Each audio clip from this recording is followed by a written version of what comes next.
کہ فاروق اعظم کا وہ مقام ہے کہ ادھر زبان سے نکلی ادھر قبول ہوئی، ادھر رائے دی تو ادھر قرآن کی صورت میں وہ آیت آ گئی۔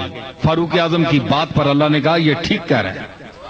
یہ وہ درجہ ہے فاروق اعظم کی اصابت رائے کا، اتنا مصیب رائے ہے۔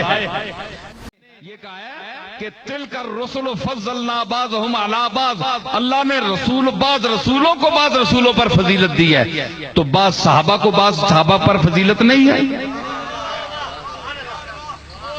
فاروق اعظم کے سامنے جب حضرت ابو الدرداء یا حضرت ابو ہریرہ وہ حضور کا پیغام لے کر نکلے کہ جس نے من قال لا الہ الا اللہ دخل الجنہ، جس نے لا الہ الا اللہ کہا وہ جنتی ہے، تو اگرچہ اس نے زنا کیا، اگرچہ اس نے چوری کی، پھر بھی جنتی ہے۔ 3 دفعہ آپ نے فرمایا اگر اس پر پکا ہے تو وہ جنتی ہے، چاہے اس نے یہ بھی کیا پھر بھی۔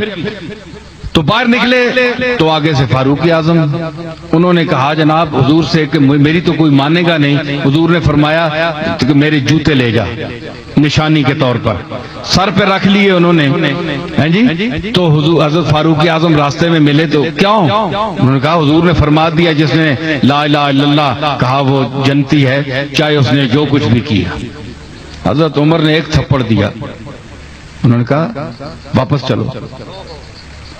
وہ کہنے لگے کہ میں نے تو حضور کی نشانی اٹھائی ہوئی ہے کہ آپ نے فرمایا ہے کہ تم نے۔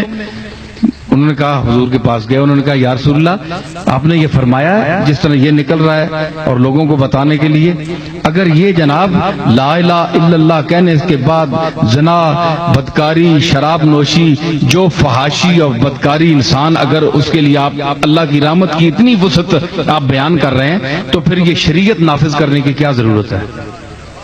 دیکھیں صاحب الرائے کہ فاروق اعظم کا وہ مقام ہے کہ ادھر زبان سے نکلی ادھر قبول ہوئی، ادھر رائے دی تو ادھر قرآن کی صورت میں وہ آیت آ گئی۔ فاروق اعظم کی بات پر اللہ نے کہا یہ ٹھیک کہہ رہے ہیں۔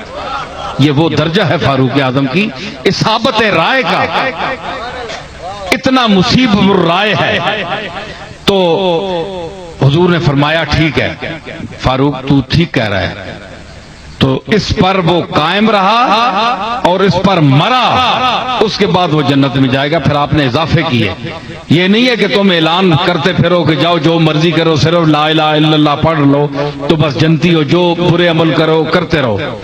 تو حضور نے تو فاروق اعظم نے جو صحابہ ان سے ڈرتے تھے، کئی صحابہ کو آپ مارتے تھے، جھڑکتے تھے، درے لگاتے تھے، تو ان کا مقام تھا نا، صحابی تو دونوں تھے، نبی تو نہیں تھے، دونوں صحابی تھے، خواجہ تاش تھے، دونوں غلام تھے، آقا ایک تھا، غلام کئی تھے، لیکن جو علمی